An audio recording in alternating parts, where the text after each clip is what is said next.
Bonsoir à toutes, bonsoir à tous. Merci de nous rejoindre pour ce dernier Face à Mars Actu avant le premier tour de l'élection municipale à Marseille. C'est une émission un peu spéciale puisque, comme vous pouvez le voir, l'invité du jour n'a pas souhaité participer à notre émission.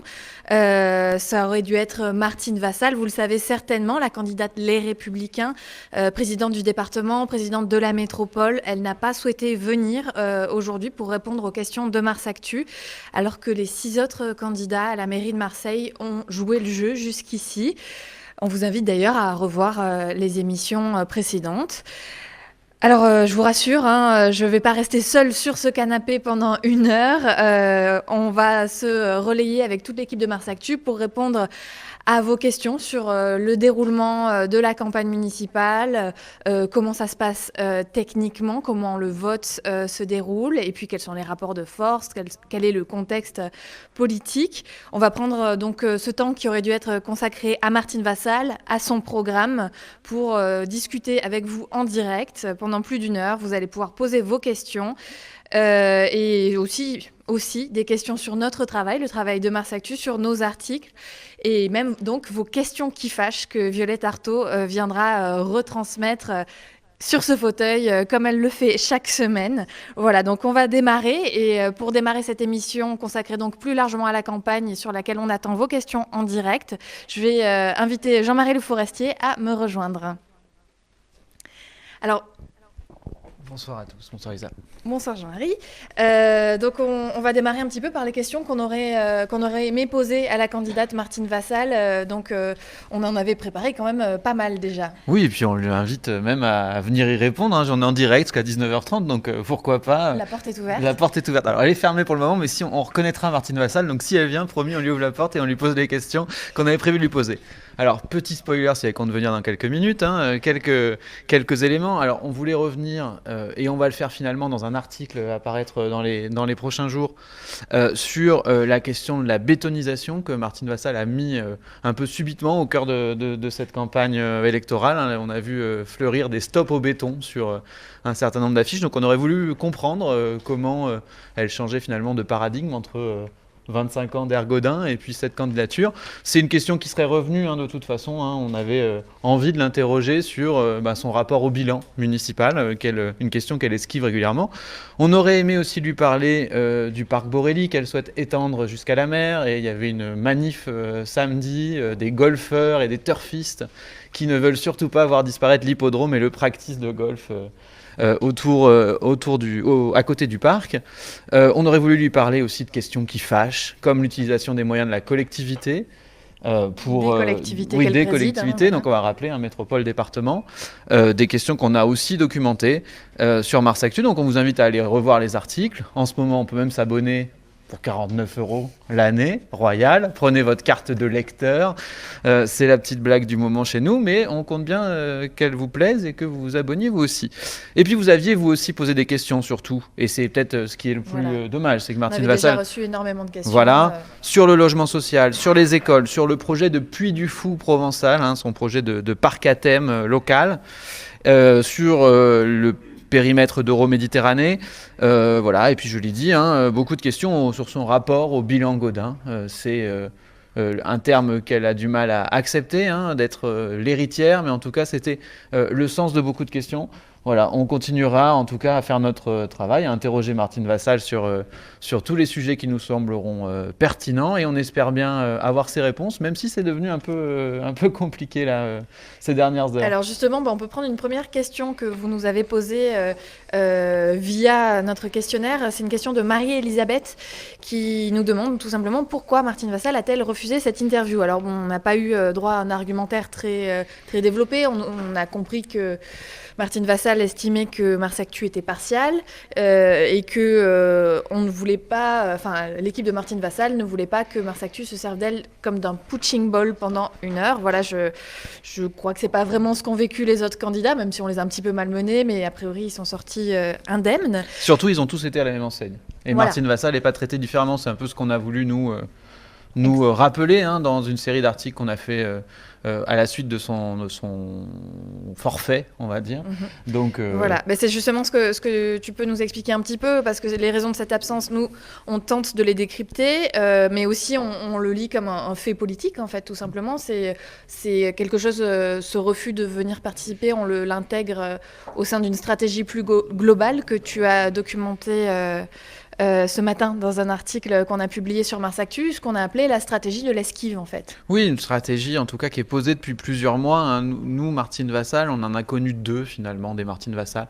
On a connu la Martine Vassal, petite élue aux emplacements de la ville de Marseille. Bon, c'est par exemple l'élu qui s'occupe de réguler les marchés. À partir de 2008, c'est ça ? Voilà, de 2008 à 2014. Elle avait été élue auparavant, mais je ne sais plus exactement sur quelle délégation. Bon, on a eu l'occasion de la rencontrer, cette Martine Vassal, petite élue, très ouverte, plutôt une des élues qui acceptait le jeu médiatique de l'équipe Gaudin, ce qui n'a pas toujours été le cas.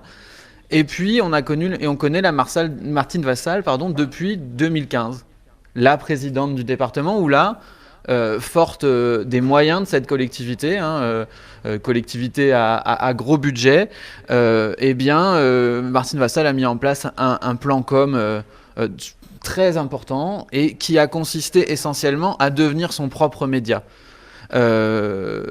Sur les réseaux sociaux, sur le site internet du département, par des vidéos très léchées des différents élus ou des différentes actions qui étaient faites. Bref, elle a modernisé l'action du département, elle l'a multipliée sur les baguettes, sur des bâches d'échafaudage. Elle a fait la publicité de ses actions à grand renfort, les bâches, les cartons à pizza, les étuis à baguettes. En tout cas, on a bien senti dès le départ que son principal moyen de s'adresser aux citoyens marseillais et du département était essentiellement sa propre communication, et elle voulait faire l'esquive médiatique. Alors, on n'est pas les seuls dans cette campagne à subir cette question-là, ce point-là. On va noter que le seul débat avant le premier tour entre les têtes de liste est encore incertain aujourd'hui. Il est prévu par France 3. Il est incertain notamment parce que Martine Vassal n'a toujours pas confirmé à France 3 sa venue, alors que c'est posé depuis des mois. Il y a d'autres endroits où Martine Vassal a refusé d'aller. Sur RTL pour un débat face à Stéphane Ravier, elle a décliné. C'est Benoît Payan du Printemps Marseillais qui l'a remplacée. Elle était attendue aussi à l'école de journalisme de Marseille pour aussi un débat avec d'autres candidats. Elle a refusé là aussi. Donc, une esquive régulière. Et à deux versants, en fait. C'est-à-dire forte communication sur les réseaux sociaux d'un côté, et on ferme le robinet plutôt côté presse, en distillant les informations qu'on veut bien distiller, ou en faisant le blackout quand on n'a pas envie de répondre aux questions, en fait. Voilà, c'est à peu près ça. Et puis...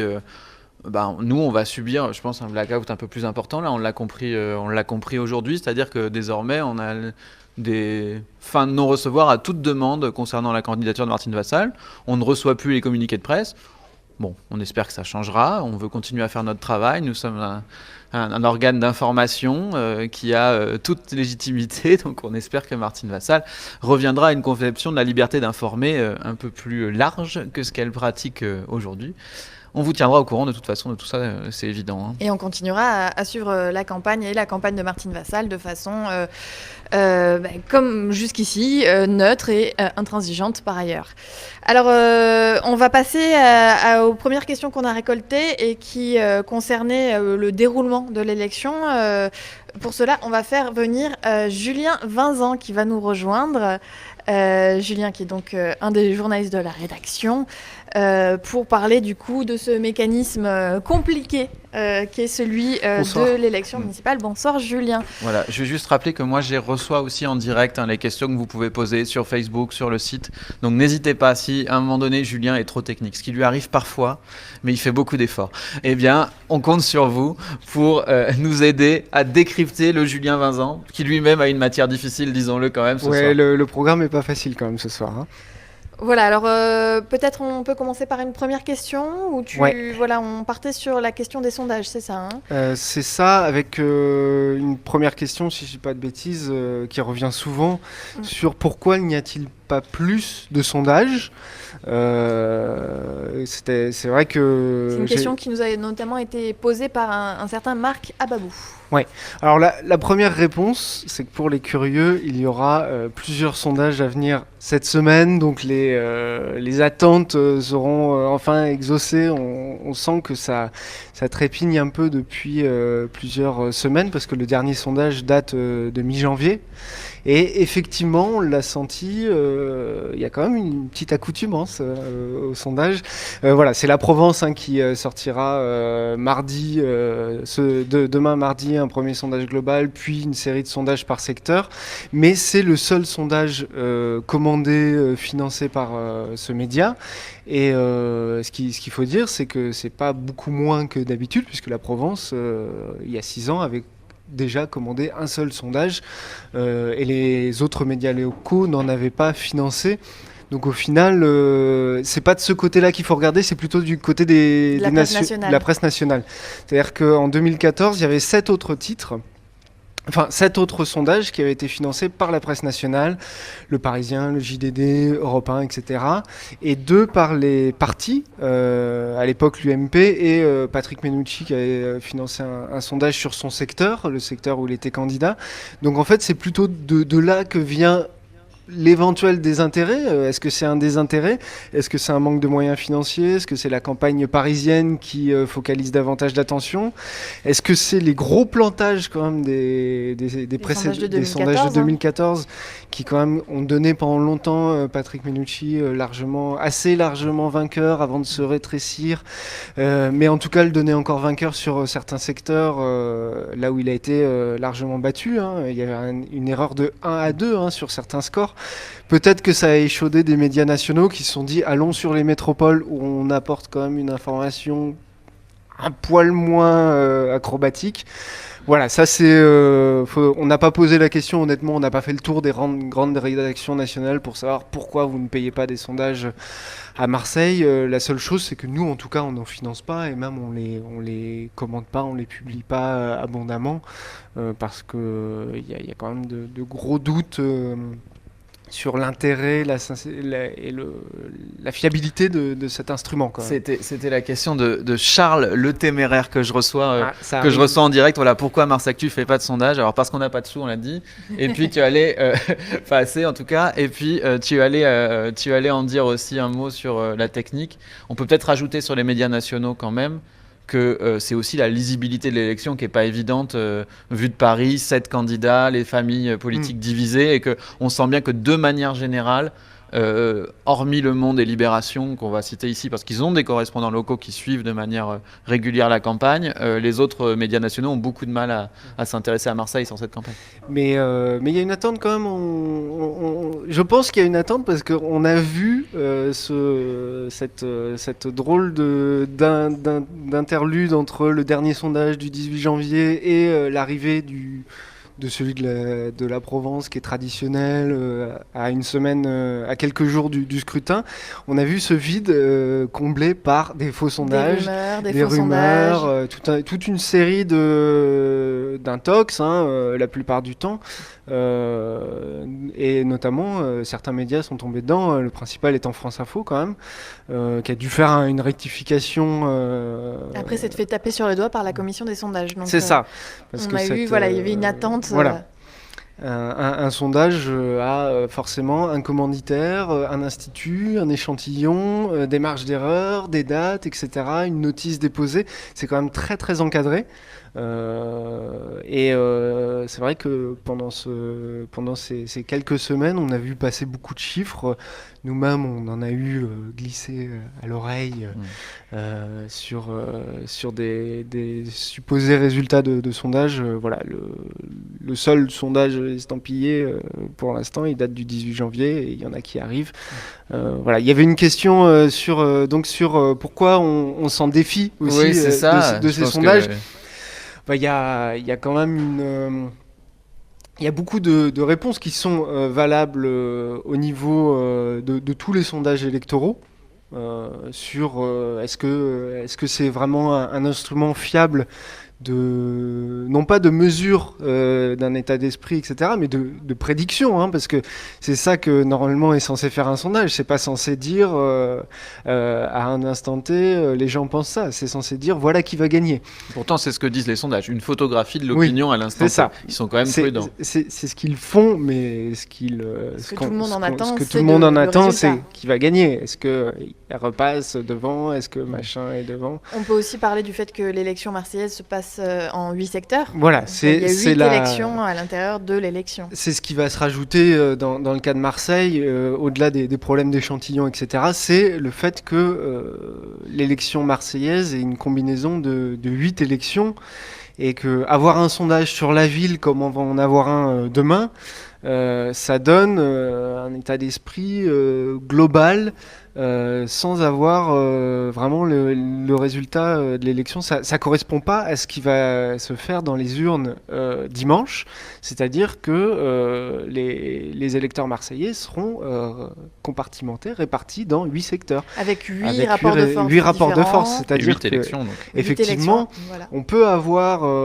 et les sondeurs d'ailleurs, essayent d'équilibrer sur le territoire, mais ils ne peuvent pas avoir un échantillon assez représentatif complet pour avoir des commerçants, des artisans, des cadres, des chômeurs, des retraités, des électeurs de Le Pen, de Mélenchon de 2017.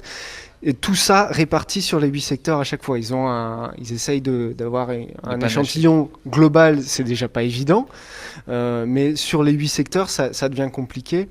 Donc voilà, et même les sondages par secteur se sont révélés quand même très très mauvais, on peut le dire, hein, en 2014. Hein. Oui, on peut. Ça répond à une question de François MRT qui nous demande effectivement si les sondages de 2014 reflétaient les résultats finaux. Bon, on peut dire que non. L'exemple le plus frappant étant Bruno Gilles dans les 4e et 5e arrondissements qui à l'époque était donné perdant. Et largement, hein, oui, 10 points d'écart dans son secteur et qui a gagné largement pour le coup, donc ça a fait un delta de 20 points à peu près entre et alors, les deux. On nous posait aussi la question, pourquoi ne pas organiser un sondage sur le web? Alors ça c'est une question de méthode tout simplement, hein, c'est que sur le web on serait plus sur quelque chose sur la base du volontariat, donc forcément il n'y a aucune représentativité, il n'y a pas d'échantillon qu'on pourrait imaginer. C'est ça, je l'ai dit très rapidement, mais les sondages électoraux sont quand même très très encadrés parce que il y a quand même un enjeu d'enjeu démocratique parce que les sondages influent sur l'élection. Il ne faut pas se voiler la face. Il y a une exposition très forte, c'est quelque chose qui va faire la une.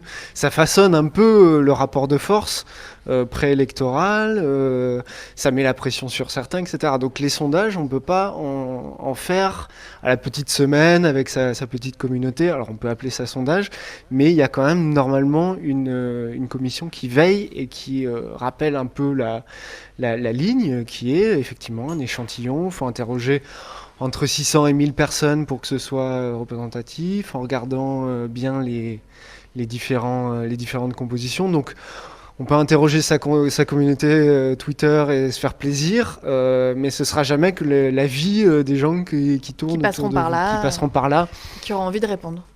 Voilà. Donc et en tout cas, si nous, par exemple, on s'aventurait à le faire Mars Actu, ce serait illégal en fait de publier les résultats de ce sondage en les faisant passer pour un sondage.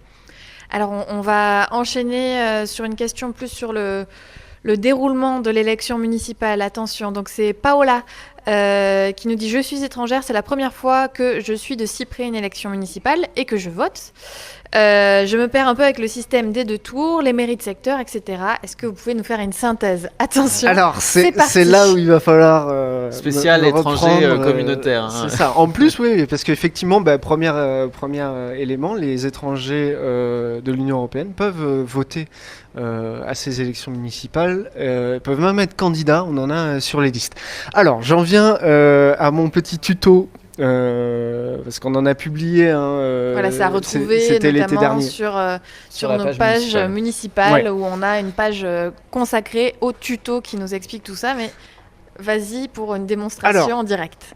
Je le disais tout à l'heure, il y a 8 élections en fait au municipal à Marseille. Il y a 8 secteurs, le 1-7, le 2-3, le 4-5, etc. Ça tourne.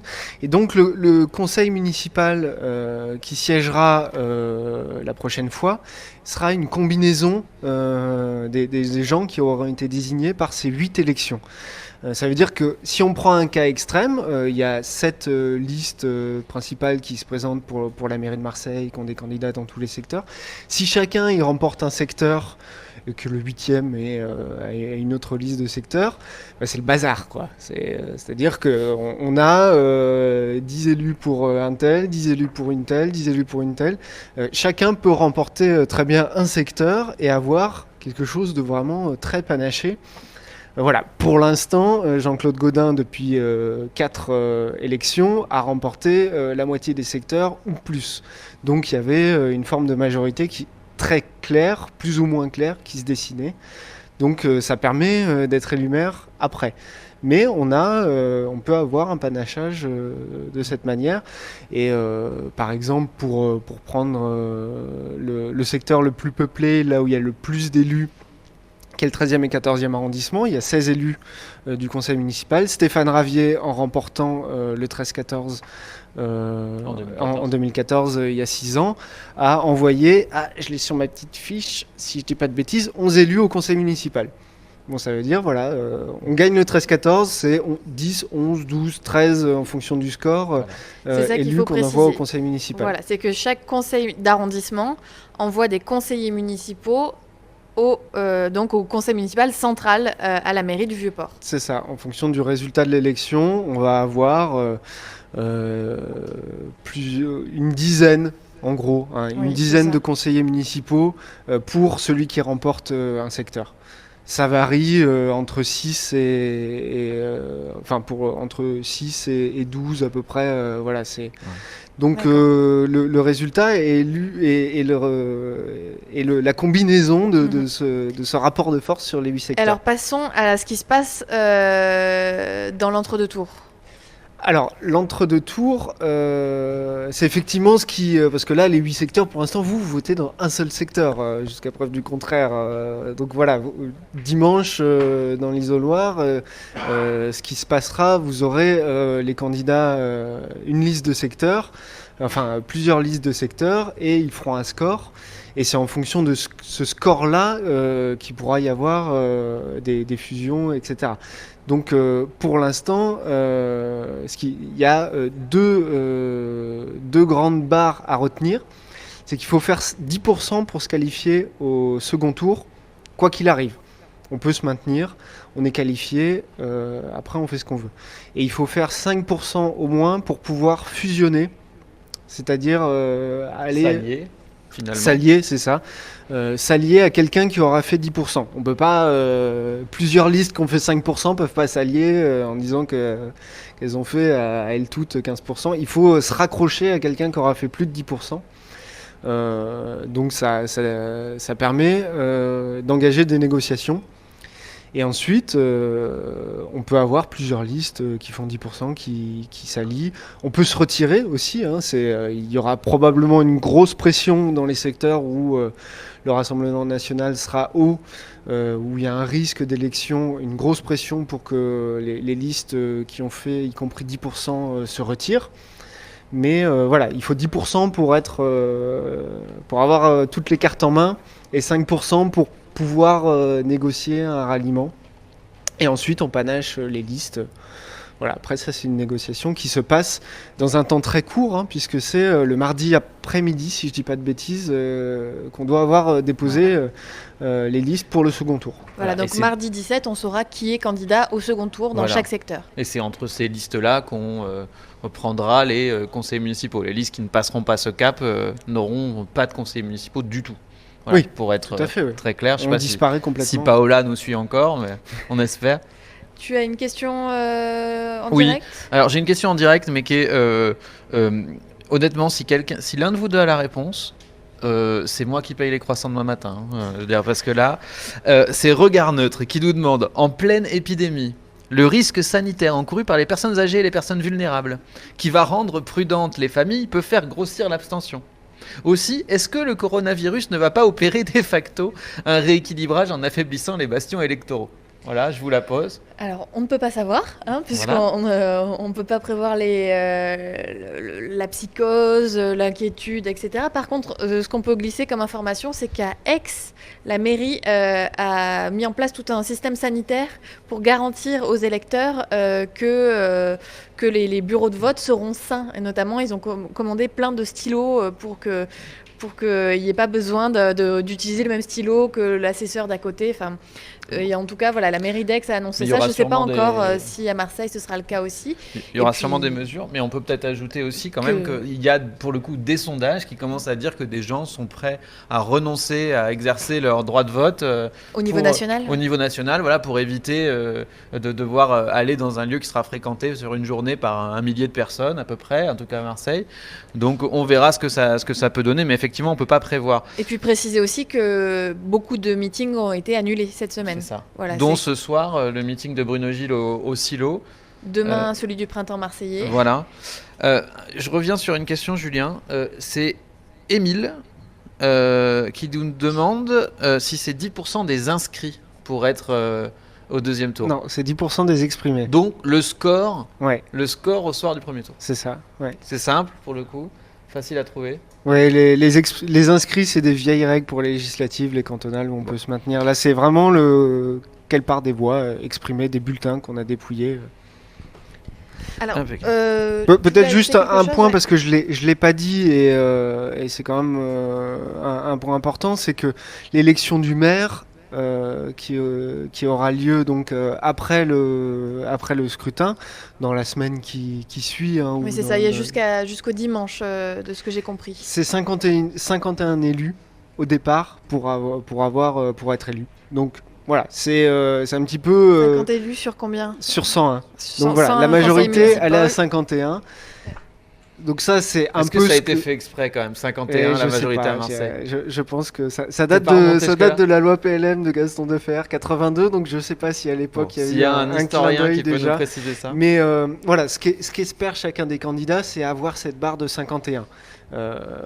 Ensuite, il est possible qu'aucun des candidats, aucun des aspirants au fauteuil du maire n'arrive à réunir directement 51 élus.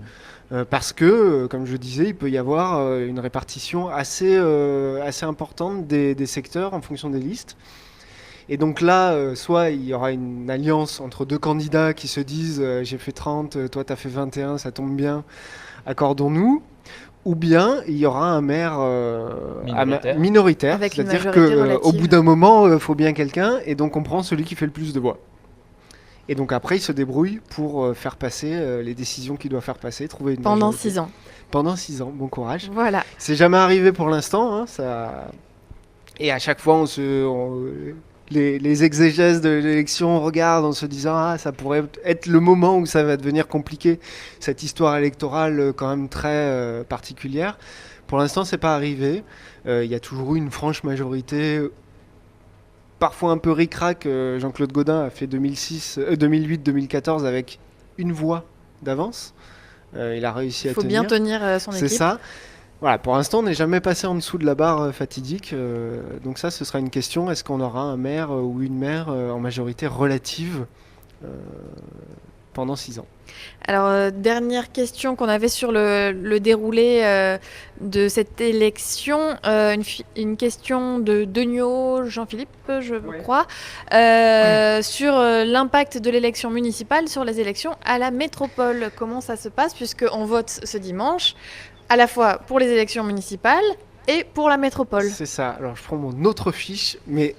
ça marche à peu près pareil en fait, c'est ça qui est bien, c'est que si on est Marseillais, on a déjà à peu près compris le scrutin métropolitain, parce que c'est là aussi une combinaison de toutes les élections, c'est-à-dire qu'on prend l'élection de Marseille, d'Aix, des grandes villes, des 92 communes de la métropole, et chacun envoie des représentants à la métropole en fonction du score.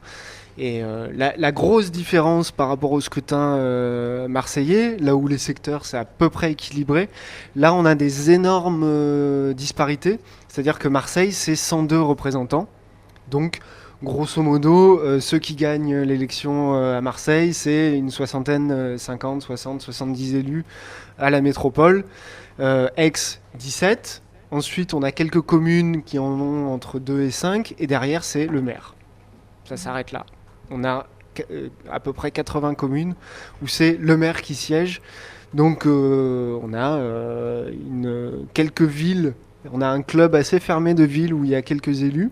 Très souvent la majorité, en fait. L'opposition envoie au mieux un élu, quelques-uns en plus à Aix. Et après, à Marseille, on retrouve davantage quand même des groupes politiques.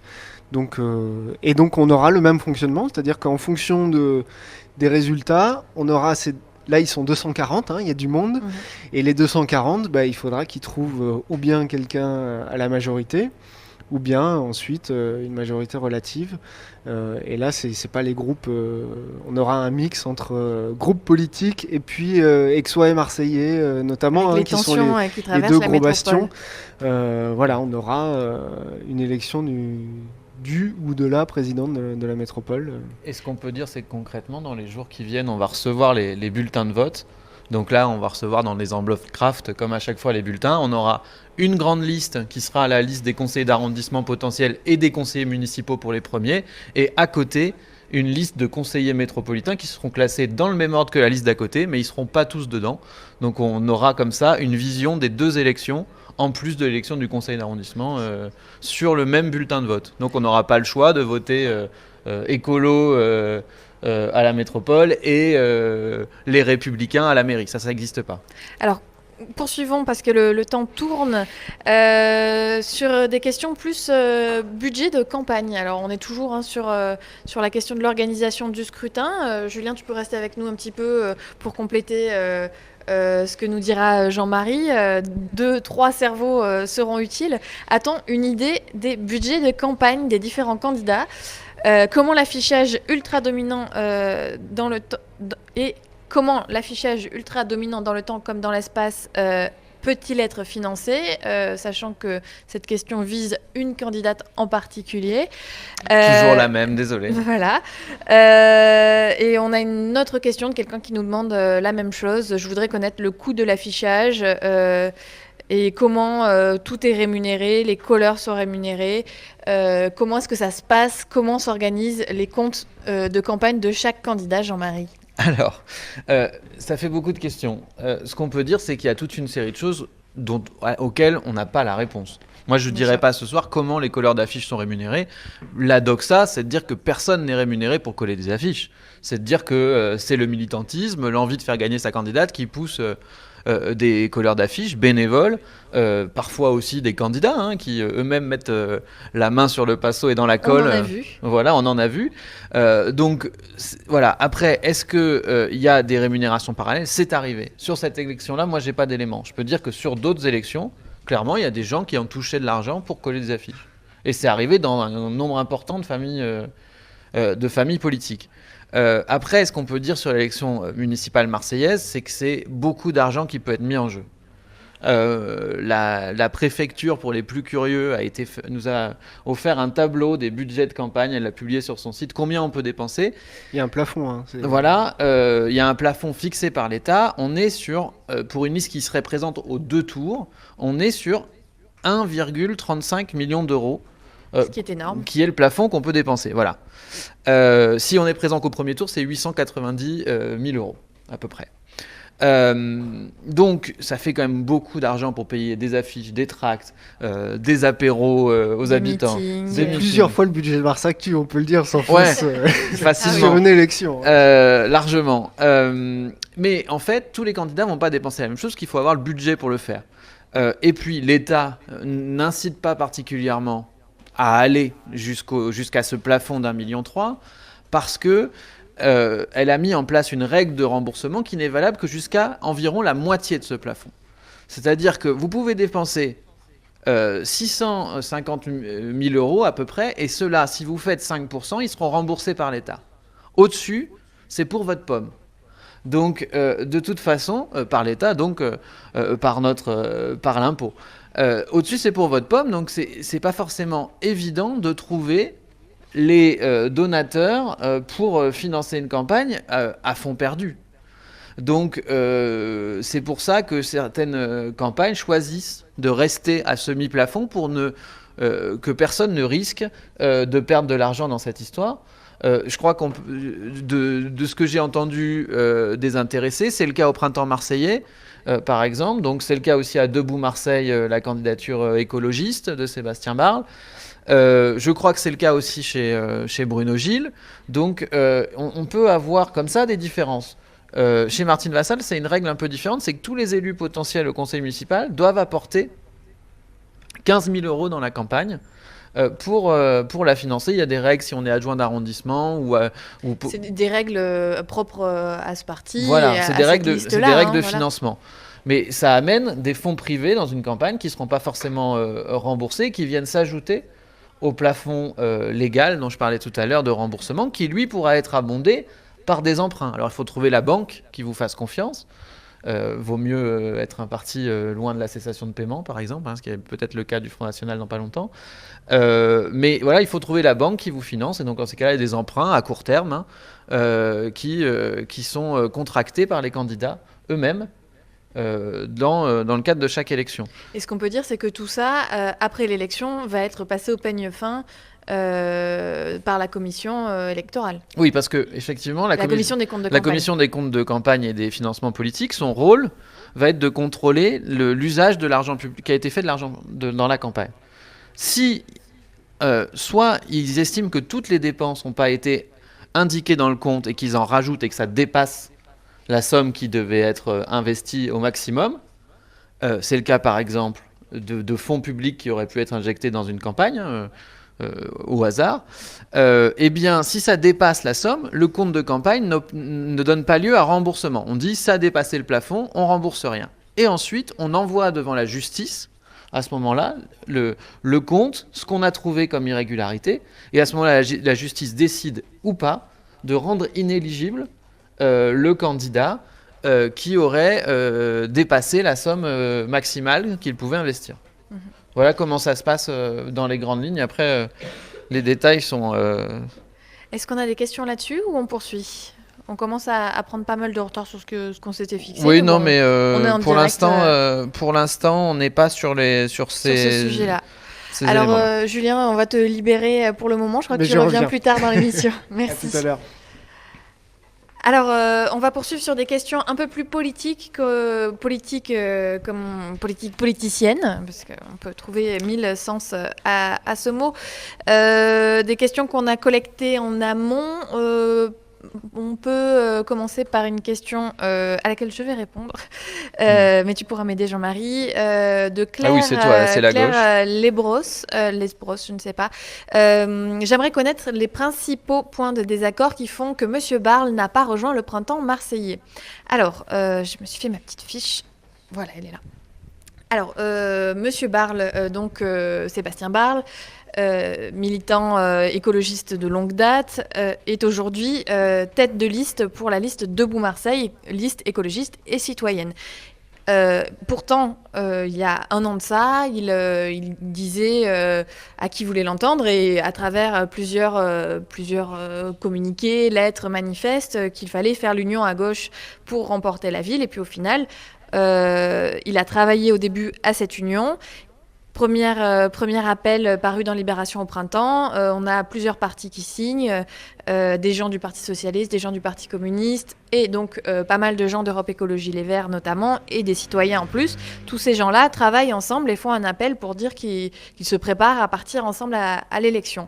Puis en juillet, deuxième appel est là, on découvre dans Libération, donc je crois que c'est l'appel pour un mouvement sans précédent, en juillet 2019, on découvre que Sébastien Barle n'a pas signé ce texte, que très peu d'écologistes ont signé ce texte, sauf Michel Rubirola, aujourd'hui tête de liste du Printemps Marseillais, et quelques-uns de ses proches.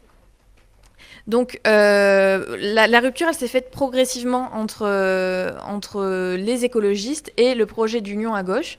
Ça s'est entériné en septembre par l'Assemblée générale des Verts, d'Europe Écologie Les Verts, qui a donc est parti dans l'idée de ce qu'on appelait la piste verte, l'idée de partir sur une liste d'abord écologiste plutôt Comme que au de... niveau national, c'est un peu Voilà. la consigne nationale. Voilà, c'est ça. C'est-à-dire qu'on est aussi sur une dynamique nationale, puisqu'aux européennes, Europe Écologie Les Verts a fait un assez bon score, qui explique donc qu'il y a aussi au niveau de ce parti une envie de se mettre en avant, de ne plus être les supplétifs comme le parti a pu l'être à travers le temps, d'autres partis de gauche, notamment le Parti socialiste.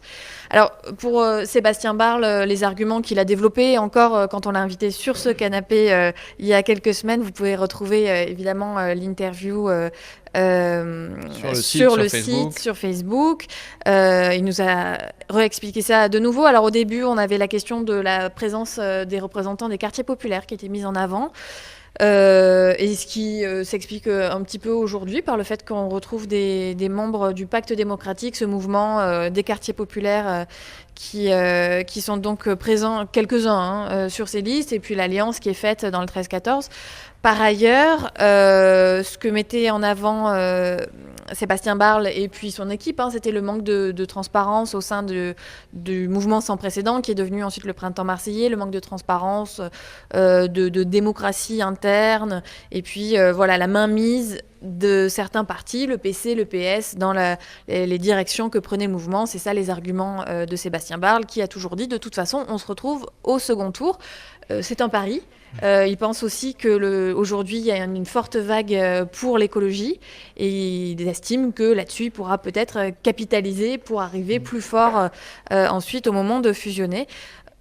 Cette ligne-là, elle a tenu jusqu'au dépôt des listes, sauf dans un secteur où le 15-16, où Lydia Frenzel, qui était tête de liste d'Europe Écologie Les Verts, a au dernier moment claqué la porte 3 ou 4 jours avant le dépôt des listes, en disant « je rejoins le Printemps marseillais puisque la vraie dynamique d'union, elle est là, et que face au Front National, on ne peut pas prendre des risques dans certains secteurs ».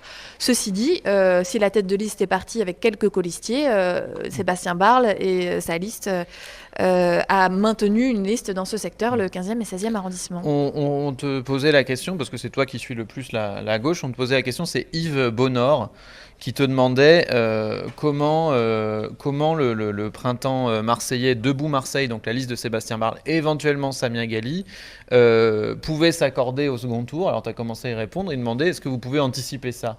Non. Est-ce qu'on peut anticiper ? Non, on peut pas anticiper. Chaque liste, il y a très peu de listes qui ont posé des points de non-retour sur avec qui ça n'irait pas. Alors on entend beaucoup ni système ni extrême. Ça c'est autour de Yvon Berland notamment. C'est ça. Printemps marseillais, plus Debout Marseille, plus Samia Ghali. Printemps marseillais, Debout Marseille, a priori... Ils ont toujours dit qu'ils étaient d'accord. Ils ont toujours dit qu'ils iraient, même si on a quand même quelques tensions qui font qu'on peut imaginer que entre le soir du premier tour et le dépôt des listes, ça va quand même pas être fluide et simple. Mais ils ont tous promis qu'ils le feraient, a priori. Samia Ghali, mystère. Elle se revendique comme une femme de gauche, mais pragmatique. Elle laisse la porte ouverte à tout le monde. Sébastien Barle n'a jamais fermé la porte à une alliance avec elle. Le Printemps marseillais s'est rarement exprimé sur le sujet. C'est un peu tabou quand même. Voilà, on dira la même chose, parce qu'il y avait une question de Patrick Poretti, on dira la même chose pour Bruno Gilles. Qu'est-ce qu'il fera ? C'est encore compliqué à voir.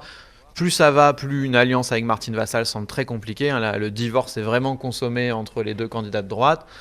Il dit une chose, il dit « je ne m'allierai pas ». Les programmes sont somme toute assez proches, dit-il, mais avec plusieurs candidats. Mais je ne m'allierai pas avec quelqu'un qui voudrait être à la fois président de la métropole et maire de Marseille, ce qui vise directement Martine Vassal, qui à ce jour est la seule à vouloir cumuler les deux postes. Donc visiblement, ça va être compliqué de ce côté-là. Donc il faudrait plutôt regarder vers les candidats plus proches du centre, Samia Ghali, Yvon Berland.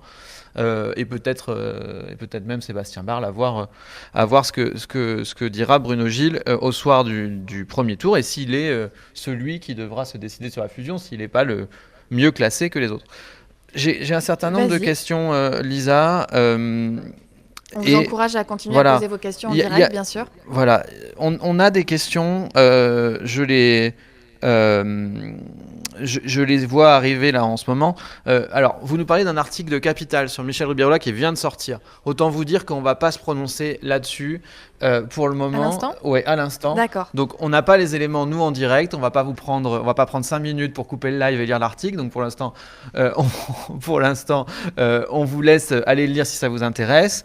Ce qu'on peut vous dire, c'est que nous aussi, on essaye de regarder cette question-là. Que pour l'instant, on n'a pas d'éléments supplémentaires par rapport à ce qu'avait écrit Capital dans un premier temps, qui peut-être travaille mieux que nous sur ce sujet-là, on ira voir. Mais on a interrogé, Lisa, c'était toi, on a interrogé Michel Rubirola sur son arrêt maladie, sur ce canapé, à cette place, et elle a donné des éléments de réponse que vous pouvez retrouver dans l'interview de la semaine dernière. Voilà pour ça, désolé de ne pas pouvoir être plus précis sur ce sujet. On a eu des questions sur lesquelles on reviendra peut-être un peu plus tard, hormis la question du moment où les candidats doivent stopper leur propagande électorale, une question de Grégory Colpart. Alors, la propagande électorale, elle s'arrête pour le week-end de l'élection. Donc, vendredi à minuit. Voilà, jusqu'à ce week-end, ils peuvent continuer à faire campagne. Ils doivent arrêter de coller des affiches après ce moment-là, sauf sur les panneaux électoraux officiels où là, on peut continuer, si l'affiche est dégradée, à remettre une affiche normale sur les emplacements réservés, les fameux panneaux numérotés que vous avez à l'entrée des bureaux de vote. Et ça vaut aussi pour la presse, puisque nous, on arrête d'écrire sur la politique vendredi à minuit. Voilà, mais on reprend bien vite dimanche soir, une fois que les bureaux de vote à 20h. sont fermés, parce qu'il y aura un direct sur Mars Actu, alors pas en vidéo cette fois, mais un live, texte, vidéo, photo, où vous pourrez suivre l'élection à Marseille, dans les Bouches-du-Rhône, sur le site. Voilà, on vous invite à être là nombreux, on essaiera de répondre à vos questions comme on le fait ce soir de manière détaillée, et puis surtout, on découvrira avec vous les résultats, les premières analyses, les premières réactions. Donc on compte sur vous dimanche soir pour ça. Alors on va continuer, on va poursuivre, on va faire venir une invitée spéciale, Sylvette Denefle, qui va nous rejoindre.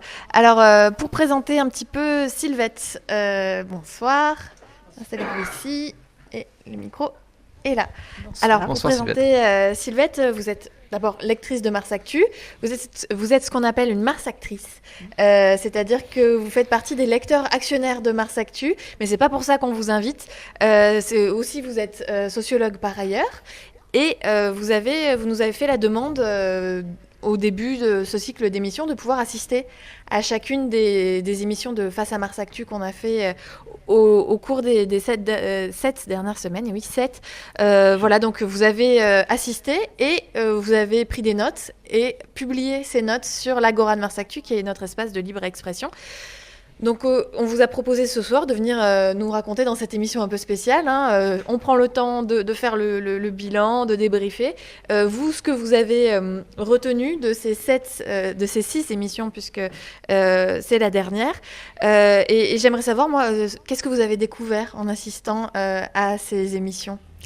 Alors, moi, j'avais un peu le sentiment que je venais comme citoyenne moyenne voir ce qui se passait. Et Mars Actu m'ayant donné la possibilité de voir en vrai les candidats, je me demandais si ça me donnerait quelque chose de plus.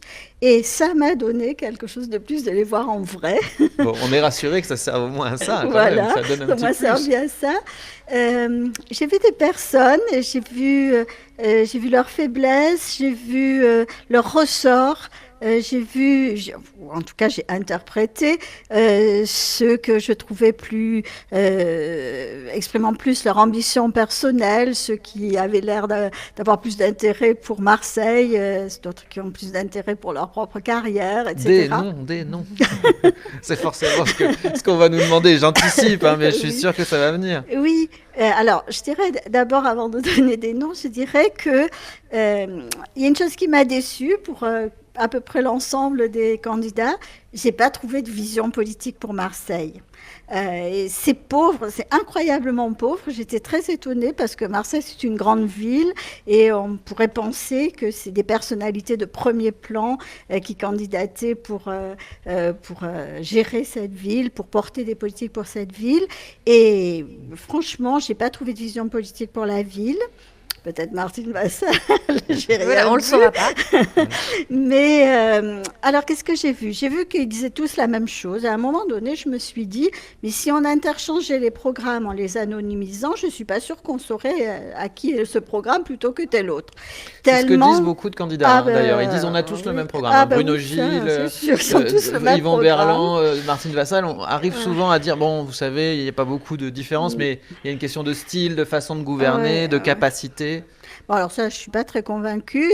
Là, c'est vraiment la logique. Les promesses n'engagent que ceux qui les croient parce qu'ils nous disent ce qu'ils veulent et après, ils font ce qu'ils veulent aussi. Il y en a quelques-uns qui ont l'honnêteté, même plusieurs qui ont l'honnêteté de dire « Oh, ben nous, on fait un programme. » Alors, j'entends, parce qu'on est obligé, quoi. Hein, il faut en déposer un, alors on en fait un.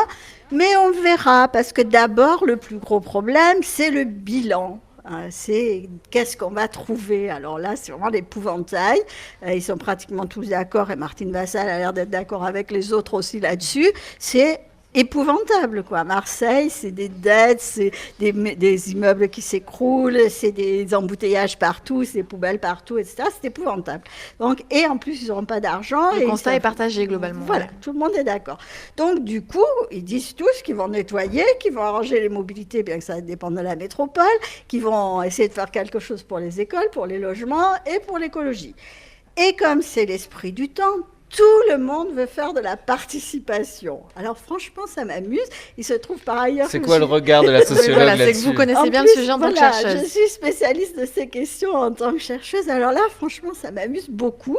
Ils n'ont pas l'air d'avoir regardé la moindre chose sur la participation.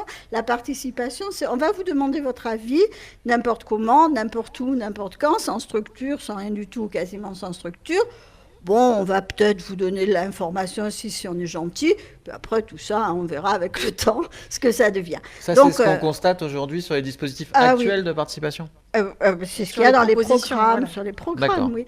Alors après, même pour les partis qui sont les plus dans la logique de la participation, je trouve, c'est un peu ce que je veux dire quand je dis qu'il n'y a pas de vision politique, je trouve qu'il n'y a même pas d'effort pour aller voir comment ont été mis en place les formes de participation dans les lieux où il y a des cultures de participation. Bon, ici à Marseille, on n'est pas dans un lieu de culture de la participation, donc tout est à monter. Ce n'est pas de la faute des candidats, mais ils pourraient à tout le moins faire effort pour proposer quelque chose, et à mon sens, ce n'est pas le cas. Alors, vous avez pas mal observé aussi l'attitude, la façon de s'installer, de venir sur place. C'est vrai que les candidats arrivent souvent avec leur équipe. Qu'est-ce qui vous a frappé là-dedans ? Ce qui m'a frappé, c'est la différence sociale entre les candidats et leur aisance relative à l'exercice. Certains sont d'un milieu social ou d'une pratique professionnelle qui leur donne une certaine aisance. Certains vous font même avouer un peu la leçon. Et puis d'autres sont stressés, essaient de légitimer leurs paroles, et puis ils arrivent plus ou moins bien.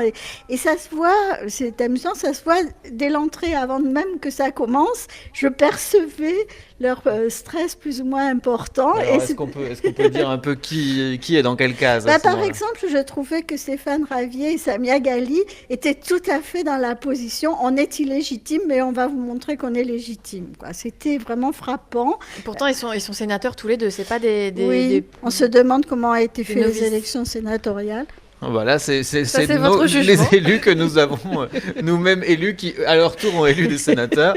Donc, voilà le système, en tout cas. Après. Bon, en tout cas, pour eux, c'était manifeste. Il y avait des tas de petites choses amusantes dans leur attitude. Samia Ghali revendique son ascension sociale. Stéphane Ravier aussi. Stéphane Ravier aussi, mais Stéphane Ravier a fait quelque chose qui m'a amusée. C'est avant de passer devant la caméra, il a nettoyé ses chaussures avec un Kleenex, et ça m'a beaucoup amusée parce que c'était vraiment se mettre au propre. Une petite maniaquerie. Et pour les candidats plus à l'aise Monsieur Berland, on savait tout mieux que tout le monde, c'était clair. Et, président d'université, on peut le rappeler. Oui, voilà. Et je pense qu'il y a vraiment, une façon d'être universitaire, et surtout quand on a occupé des mandats importants dans l'université, qui vous donne une légitimité au-dessus des autres, et donc vous êtes légitime, plus légitime que les autres, et du coup ils pensent qu'ils sont tous plus légitimes que tout le monde. Voilà. Et là on parle d'un domaine que vous connaissez bien. C'est la chercheuse qui parle. Voilà, et puis J'ai trouvé que Michel Rubirola était très modeste, assez stressée, et j'ai trouvé surtout qu'elle essayait de bien faire. Parfois, d'elle-même, elle aurait peut-être fait différemment, mais elle avait un réflexe de cadrer sa demande à son collectif, ou son propos à son collectif. Ce qui colle au discours du Printemps Marseillais, qui parle de collectif. Après, d'autres personnes au sein du Printemps Marseillais auraient peut-être été dans une autre attitude verbale et argumentative. Oui. Bon, après, je sais pas, j'ai pas vu, alors que vous savez que je suis un peu maniaque de ça, j'ai pas vu de différence selon les hommes et les femmes. En tout cas, les différences n'étaient pas clivantes avec d'un côté les femmes qui auraient fait quelque chose, les hommes qui auraient fait différemment. Après, d'autres personnalités comme Bruno Gilles, pour moi, c'était quelqu'un qui avait trempé dans toutes les élections possibles et imaginables antérieures et qui trouvait que sa légitimité venait de là, et c'est que je trouvais quand même stupéfiant pour un candidat aux élections dans une ville. Donc chacun son style. Est-ce qu'on a des questions à prendre en direct ?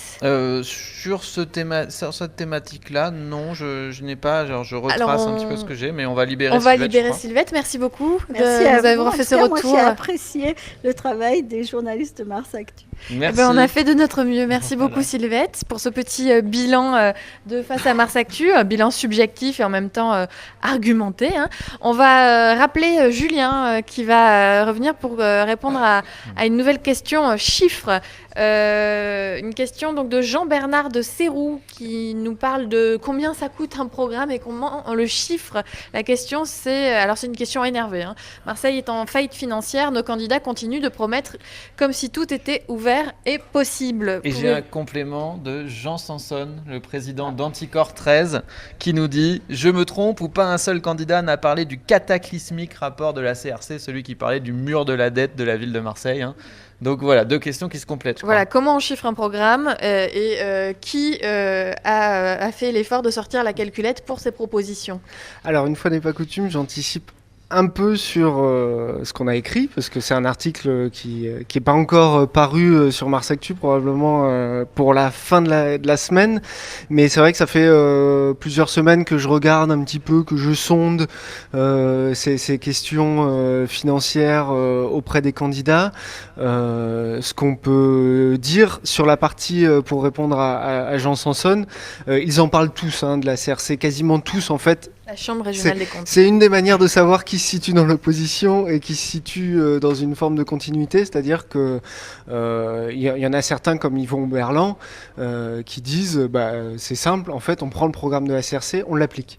J'ai entendu pareil au Printemps Marseillais. Voilà. Notre programme financier, on a copié la page du rapport de la Chambre des comptes et on l'a mis dans le effectivement, programme. Il y a une copie tout à fait intégrale quasiment des recommandations. Quoi. Ce qui pour la gauche est étonnant parce que la critique de la Chambre régionale des comptes et de son fonctionnement jugé austéritaire a longtemps été une marotte de la gauche. Donc là, c'est tout à fait. plus surprenant. Mais bon, c'est un peu c'est aussi quand même la CRC une grande pourvoyeuse d'arguments et d'armes à opposer à quand même aux techniciens, quand même aussi, que sont les gens qui peuvent depuis plusieurs mandats gérer les finances de la ville. On peut juste inviter pour ceux qui aimeraient comprendre un peu de quoi on parle quand on parle du rapport de la Chambre des comptes à consulter les articles qu'on y a consacrés sur Mars Actu. Si vous tapez dans la barre de recherche Chambre régionale des comptes, on peut même demander aux personnes qui gèrent actuellement les réseaux sociaux de nous coller un petit article pour que vous l'ayez dans les commentaires. Voilà, donc ça recherche, là on voit que les cerveaux moulinent, les claviers sont tapotés, voire même maltraités. Voilà, pour y voir un peu plus clair sur ce qu'on raconte, vous allez pouvoir fouiller dans nos articles pour mieux comprendre. Vas-y Julien. Alors le chiffrage, c'était Jean-Bernard de Sérou, je crois, qui demandait. Pour tout dire, il n'y a rien de très complet. C'est-à-dire qu'il y a rien qui... On n'a pas... Aucun candidat ne propose un chiffrage à la fois global et détaillé, et où on puisse un petit peu regarder comment a été fait le calcul, quoi. C'est-à-dire que la seule qui communique un chiffre global, déjà il n'y en a qu'une seule, sur les 7 candidats à la mairie de Marseille, c'est Martine Vassal, c'est 9 milliards. C'est à prendre ou à laisser. On sait juste qu'il y a 2,5 milliards pour les écoles et 3 milliards, si je dis pas de bêtises, pour les transports. Et le reste, voilà. Donc c'est 9 milliards cumulés mairie-métropole. 9 milliards, et on ne sait même pas si c'est sur quelle plage de temps. Parce qu'elle a dit, c'est pas sur le mandat, j'ai chiffré les besoins. C'est-à-dire de quoi on a besoin. Et donc, ce sera peut-être sur 10, 15, 20 ans pour certaines autres choses. Donc, c'est vraiment voilà, ce qu'on a de plus précis. Et après, d'autres candidats chiffrent des parties plus précises. Le printemps a proposé un plan à 1 milliard pour les écoles. Michel Rubirola, sur ce canapé la semaine dernière, a expliqué comment ce chiffrage a été fait. C'est le montant du partenariat public-privé qui était prévu par la ville sur les écoles. Donc voilà. On dit cet argent qui n'est pas utilisé, on le réutilise comme ça. C'est ça. Alors c'était sur 30 ans quand même, à l'époque-là. Mais là, c'est sur la mandature. Mais voilà un peu, ça donne l'idée. On a des chiffres symboles. On a des comptes tout ronds. Il y a 500 millions sur les transports.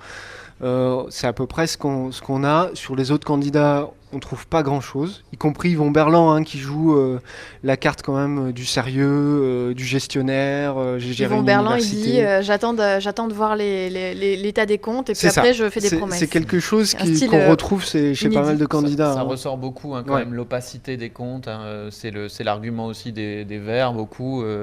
On a ça régulièrement.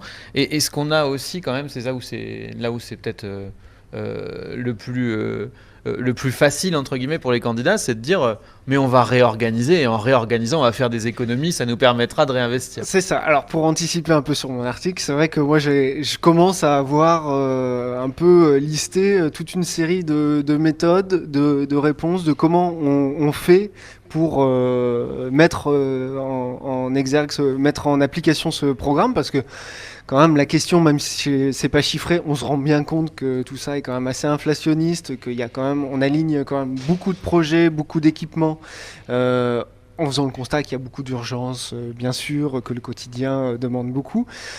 Effectivement, ce qui ressort beaucoup, c'est la réorganisation, c'est-à-dire que nos candidats nous expliquent qu'on peut faire mieux, voire beaucoup mieux, avec autant.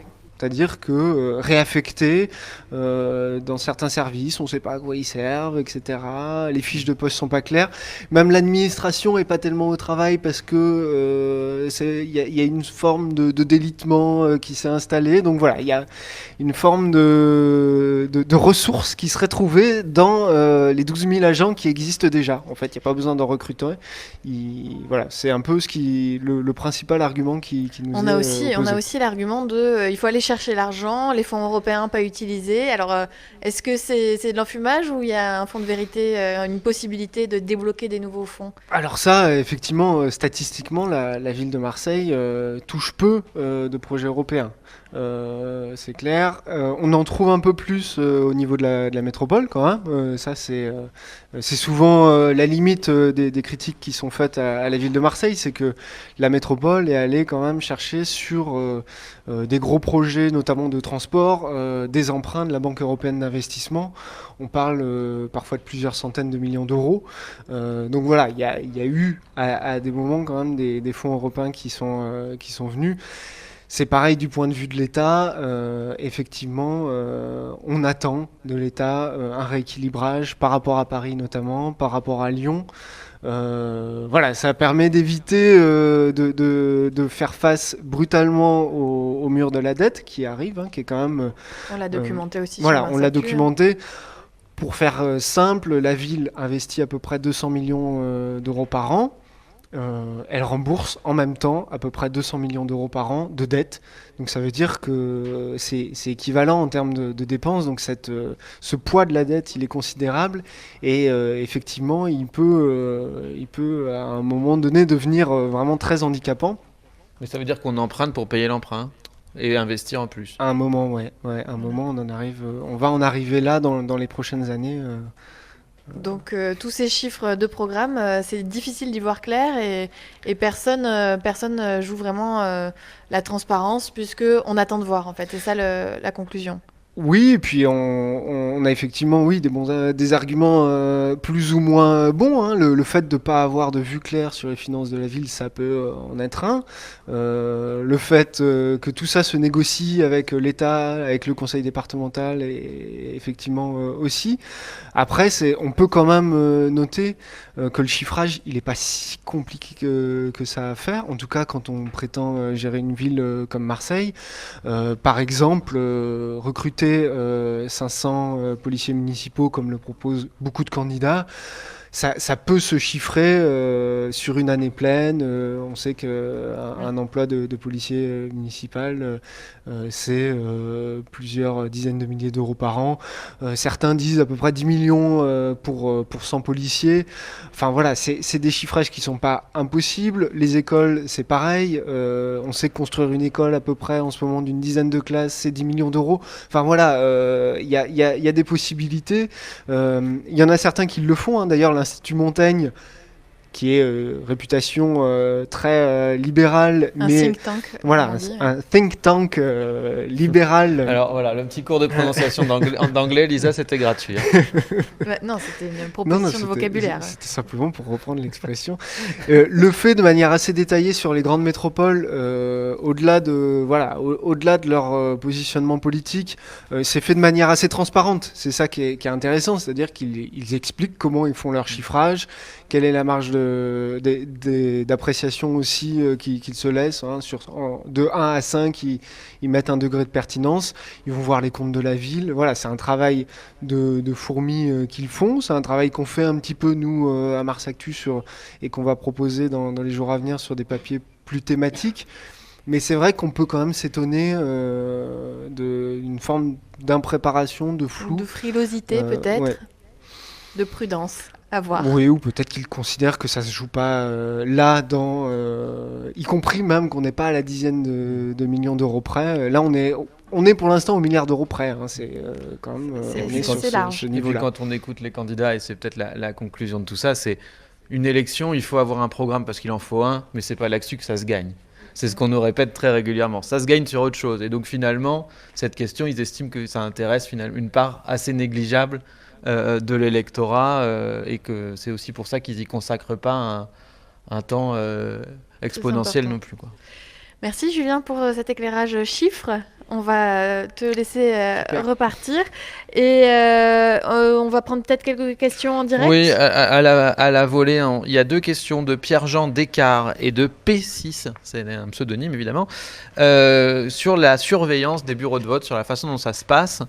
Alors, très rapidement, les présidents sont nommés dans les bureaux de vote par le maire de Marseille. Et chaque liste, donc ça inclut des volontaires, mais c'est aussi beaucoup de fonctionnaires municipaux. Et chaque liste peut envoyer des observateurs et des assesseurs pour regarder la façon dont se conduit le scrutin dans chaque bureau de vote de la ville.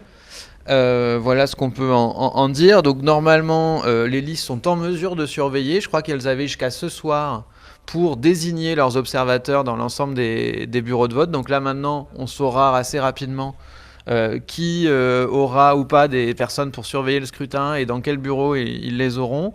On sait qu'il y a des partis qui traditionnellement ont du mal.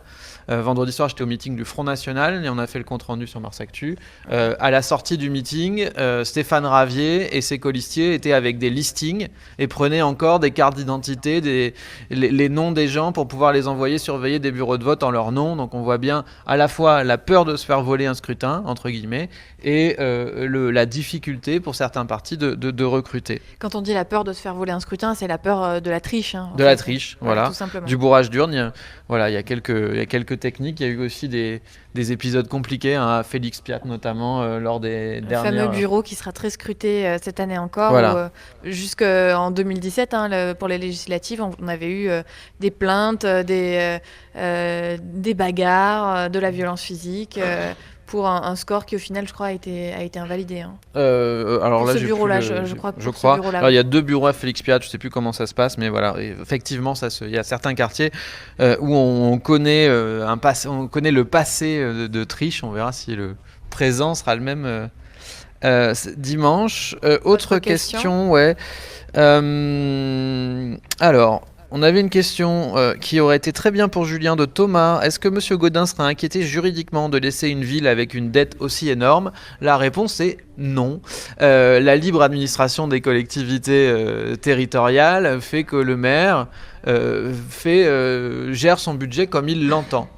Une ville peut parfois se retrouver avec une tutelle financière si elle n'est plus en mesure d'acquitter un certain nombre de dépenses. Dans ces cas-là, c'est la fameuse chambre régionale des comptes qui prend la main sur demande du préfet, mais c'est très très rare. En tout cas, Jean-Claude Gaudin lui-même, s'il n'y a pas de faute de gestion avérée, il y a une cour qui s'appelle la CDBF, Cour de discipline budgétaire et financière, qui peut, dans certains cas très extrêmes, juger un élu pour la façon dont il a conduit l'exercice de son mandat, mais c'est très rare et surtout c'est très symbolique. Ça avait été demandé, par exemple, et c'est le seul cas marseillais que j'ai en tête, quand Christophe Masse, président de 13 Habitat, avait accordé un parachute doré à un ancien directeur aux alentours d'1 demi-million d'euros. Là, la justice, quand ils avaient jugé ça, avait transmis le dossier à la Cour de discipline budgétaire et financière en disant qu'il avait mal appliqué son mandat et dépensé beaucoup trop d'argent public. Voilà un exemple, mais c'est vraiment... C'est aussi à retrouver sur Mars Actu. Oui, voilà, on a largement documenté ça. Documenté. Voilà, Lisa, pour toi, Samka, et c'est la dernière question que je prendrai là, il y en aura d'autres sûrement après. Est-ce que certains candidats questionnent frontalement ou indirectement le rapport à force ouvrière dans le management, les recrutements, les promotions, les reclassements, les effectifs et le pilotage de la ville de Marseille ? Alors, on a invité plusieurs candidats à s'exprimer sur le sujet dans les Face à Mars Actu. Alors, réfléchissons. Alors déjà, toi, tu y es allé et tu es allé au dernier vœu de Force Ouvrière. Je suis allée au dernier vœu de déjà, Force c'était Ouvrière. un peu la campagne, on l'a raconté dans le podcast. Bien sûr, oui. Débrief de campagne que vous pouvez écouter aussi. C'est alors, ça. On en profite, on est entre nous, donc on fait la promo. Au dernier vœu de Force Ouvrière, le chef local de Force Ouvrière, Patrick Ruet, a rappelé sa maxime. Force Ouvrière ne fait pas l'élection, mais il peut faire perdre un candidat. Ça a été bien retenu quand même, on a l'impression, le côté faire perdre. C'est ça. Et on peut dire que pour ces élections-là, si on compare à 2014, le thème est abordé moins frontalement. On a quand même eu, il me semble, sur ce fauteuil, Samia Ghali, qui a dit qu'elle parlerait à égalité à tous les syndicats et que la cogestion, le fait qu'il faille appartenir à un syndicat pour avoir une promotion, c'était des choses contre lesquelles elle se battrait. Il me semble que... Yvon Berland, Sébastien Barle. Voilà, Yvon Berland, Sébastien Barle, on dit la même chose. On n'a pas interrogé Michel Rubirola là-dessus. Globalement, pour la plupart des candidats, sauf peut-être Martine Vassal et Bruno Gilles, je dirais. Tout le monde aujourd'hui ne veut plus donner un rôle prépondérant à Force Ouvrière, mais personne ne l'attaque frontalement. Patrick Menucci l'a fait en 2014. Il a toujours dit que ça lui avait certainement coûté des voix et des points dans l'élection. La leçon a l'air retenue. Voilà, on parle de parler à tous les syndicats, de faire des conférences globales avec tous les syndicats, mais pas forcément de taper sur un syndicat en particulier. Une autre question Non, ça va pour le moment. Alors, on va faire venir Violette Artaud pour les questions qui fâchent, notamment.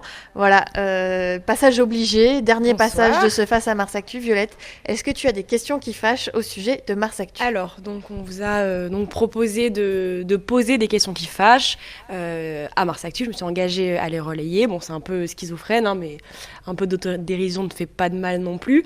Il n'y en a pas eu tant que ça, finalement, des questions qui fâchent. Croire qu'on fâche Vous pas êtes trop. sympa. Ouais, on doit faire les choses pas trop mal. J'en ai quand même trouvé quelques-unes. Alors, pourquoi ne faites-vous aucun article sur la liste Mathieu Graplou, qui est donc candidat à La République En Marche dans le 4-5. Est-ce que c'est parce que le cofondateur de Mars Actu est sur sa liste ? Alors peut-être que Jean-Marie, tu peux répondre, parce que c'est une histoire de vieux combattants. Moi, je vais comme tu aimes bien. D'anciens combattants, comme j'aime bien. Merci. Voilà. De rien. Déjà, la première chose à dire, c'est de commencer par une multiplication. 7 candidats à la mairie de Marseille, 8 secteurs, 8 x 7, 56 si j'ai bien révisé. Donc on ne peut pas faire des articles sur l'ensemble des têtes de liste de secteur. Voilà pour la première partie. Donc on fait des articles sur les campagnes, on essaye de voir les enjeux, d'aller sur un thème ou sur un autre, sur un lieu ou sur un autre, mais effectivement on ne peut pas faire toutes les têtes de liste de secteur. On a suivi très peu de têtes de liste de secteur. Voilà, en fait, on va le faire. On va rétablir dans la semaine qui vient. Voilà, et puis entre les deux tours, là, les enjeux seront beaucoup plus précis par secteur avec le résultat du premier. Donc ça, c'est un premier embryon de réponse. Après, effectivement, sur la liste de Mathieu Graplou, il y a en 5e position, je crois, Roch Giraud, qui était un des cofondateurs, des refondateurs, on va dire, de Mars Actu en 2015. Des 6 refondateurs. Voilà, il y avait 5 journalistes et on s'était attaché les services de Roch Giraud comme associé au départ parce qu'il était quelqu'un qui connaissait bien le monde du numérique et le monde de l'entreprise. Donc on était allé le chercher, on a repris l'entreprise avec lui, ça a duré à peu près 1 an et ensuite nos chemins se sont séparés. Roch, par définition, n'a jamais eu son mot à dire sur l'éditorial de Mars Actu. Contenu, ouais. Aujourd'hui, il n'y a pas de tabou sur le fait qu'il soit sur une liste. La République En Marche le dit et nous on le cache pas. La preuve, on le dit là ce soir. Voilà, c'est un engagement bien postérieur à son passage à Mars Actu. Il n'a plus aucun intérêt à Mars Actu. Et à l'époque, il n'avait pas d'engagement politique au moment où nous étions allés le chercher, ce qui aurait été pour nous rédhibitoire sur le moment. Voilà donc pour la première question. J'en ai encore. Non, il y a une question qui revient, enfin une question, c'est plutôt une critique qui revient assez régulièrement. On les a trouvées notamment dans les commentaires des lives, mais aussi des équipes des candidats. Donc on peut le formuler comme ça. Mars Actu, vous êtes partial et vous vous acharnez sur un candidat. Alors, il me semble que c'est une critique qui revient régulièrement et qu'on a entendu quand on a interviewé Samia Ghali, quand on a interviewé Yvon Berland, quand on a interviewé Michel Rubirola. C'est ce que nous a reproché notamment Martine Vassal et qui explique ne pas venir pour ça. Voilà, je pense que si tous les candidats nous le reprochent... C'est qu'on n'est pas partial. Ben oui. Partiaux. Mais on a S le téméraire qui dit pour qui roulez-vous dans cette campagne? C'est la même question. Bonne question. Merci de l'avoir posée. Non, mais malheureusement, on roule pour personne. Heureusement pour nous, ça va aussi avec le modèle économique de Mars Actu. On estime qu'un journal local, selon notre modèle, ne peut pas rouler pour un parti, que ça fonctionne pas avec notre modèle aujourd'hui. On n'a pas de subvention des collectivités locales. On n'a pas de subvention qui infléchirait sur notre ligne. On roule pour personne. Hein. Et on est le seul journal local à ne pas faire d'édito. Mars Actu vous dit pas quoi penser, Mars Actu vous donne des informations. Voilà, il y a des fois la possibilité de faire des éditos dans le journalisme, c'est quelque chose qu'on ne pratique pas. Donc ça a été un choix dès le départ et on va continuer. Donc pas de consigne de vote. On ne vous dira même pas si c'est une bonne idée d'aller voter. Vous faites comme vous voulez, ça nous va très bien. Allez, dernière question qui est un peu plus humoristique. On nous demande combien de Lexomil la rédaction a-t-elle payé à ses journalistes et combien d'heures sup? Je crois qu'on peut dire... 0 et 0. Aucun dans les deux cas. Voilà, mais on va bien et on prendra des vacances après les élections. C'est ça. Bon, on continuera à alimenter le site quand même. Vous désabonnez pas tout de suite. Il y aura quand même. On va faire des roulements. Voilà, non, on se débrouillera. Mais effectivement, c'est chronophage, on peut le dire. C'est un engagement permanent, Mars Actu, pour l'équipe. Vous les avez tous vus défiler là, nos collègues. On est 6 journalistes. Nicolas est tout seul pour répondre à vos difficultés sur les abonnements, pour aussi faire un peu de com, un peu de marketing. Voilà, donc tout ça, effectivement, c'est un engagement qui on aurait bien besoin de renfort, mais ça passe par le fait que vos amis s'abonnent, voilà, que on en ait toujours plus pour que, effectivement, on puisse étoffer l'équipe. C'est pas pour créer des dividendes pour les quelques actionnaires que nous sommes avec Lisa, par exemple. Non, c'est d'abord, peut-être pour soulager un peu l'équipe et puis pour continuer à développer, par exemple, des nouveaux formats comme celui-là. Qui sont pour nous aussi l'avenir de Mars Actu. Je pense que c'est important que vous ayez en tête finalement la petite équipe que nous sommes et on a fait ça avec nos petits bras, quoi. Voilà. On aime ça, heureusement. Ouais, oui, je crois qu'on aime ça tous au quotidien. Violette, tu restes avec nous pour une autre rubrique pour cette semaine. On va avec plaisir. Tu nous parles de Tousmer. Alors Tousmer, qu'est-ce que c'est? C'est toujours notre carte participative où tous les internautes peuvent faire leurs propositions à placer sur la carte de Marseille et au-delà, des propositions et en débattre ensuite. On a questionné tous les candidats là-dessus. Alors tu vas nous faire un petit peu un bilan de plusieurs semaines de Tousmer. C'est ça. Donc il y a eu un sacré succès quand même, je crois qu'on peut le dire. On a plus de 1000 contributions sur la carte et plus de 10 000 votes pour les propositions qui ont été faites. Donc il existe un petit top 10 en fonction des votes. Alors le premier, c'est une proposition qui a été faite par Florent Bernier, qui a recueilli 89 votes et qui est c'est d'investir massivement dans les transports en commun. Donc, par exemple, une 3e ligne de métro, l'extension de la ligne 2 vers la Valentine, ou encore des tramways à profusion. Bon, c'est consensuel, ça. Ouais, je crois que tout le monde Les candidats sont d'accord aussi. que tout le monde est d'accord là-dessus. Sur le métro, c'est compliqué. Sur le métro, c'est compliqué, mais sur l'extension de l'offre de transport, a priori, il sera aimerait satisfait. un peu plus, ouais. En deuxième proposition, donc avec 84 votes, c'est celle de Edgy, fils du mal. Bon, ce sont des pseudonymes, hein, j'imagine. Qui a beaucoup participé. Oui, Voilà, oui, qui- il en a fait plusieurs. Qui a posé même une question à Bruno Gillet. On avait c'est choisi pas- une question de c'est pas la Edgy, seule. fils du mal, pour Tout la à poser fait, à Bruno tout Gillet. à Je me fait. souviens très bien. Alors, donc là, il s'agit de l'anse du Pharaon. Hein, voilà. Donc, Edgy aimerait en faire une nouvelle plage dans le centre-ville, dire non au projet d'entreprise de réparation navale et faire à cet endroit-là une plage naturelle qui, en fait, existe déjà. Il a donc fait une 3e proposition aussi, qui a recueilli 77 votes, qui est celle de l'ouverture du littoral à Malmousque au niveau des bains militaires, qui sont aujourd'hui fermés, hein, et auxquels les Marseillais ne peuvent pas accéder. Ensuite, donc, toujours Edgy, qui devrait être maire en Oui, fait. c'est hein. ça. Finalement, on n'avait pas prévu, mais on peut ça peut-être sent- s'arranger. 74 votes. Il préconise des bus de nuit entre 1h et 5h du matin, avec 4 lignes qui partiraient du centre-ville et qui iraient vers le nord, le sud, l'est et les campus pour la vie nocturne et les jeunes Marseillais. En 5e position, on a une piste cyclable le long de l'Uvonne qui a été proposée. Et en 6e, encore une piste cyclable, mais celle-ci, elle irait jusqu'au Goude. C'est Yann Dorval qui a proposé ça. Une piste cyclable pour les Goudes, ce serait sympa. Hein. En 7e position, c'est le Métropolitain qui propose un passage piéton et cyclable, là encore, un succès du vélo. Le gros lobby des lobby, cyclistes c'est ça, a gros lobby frappé, des quoi. cyclistes. C'est ça, pour relier la Canebière au Vieux-Port. Et donc ce passage pourrait être matérialisé, par exemple, propose le Métropolitain, par du street art. 8e proposition, avec 59 votes, c'est encore une proposition de prolongement de transport en commun. Donc effectivement, ça mobilise.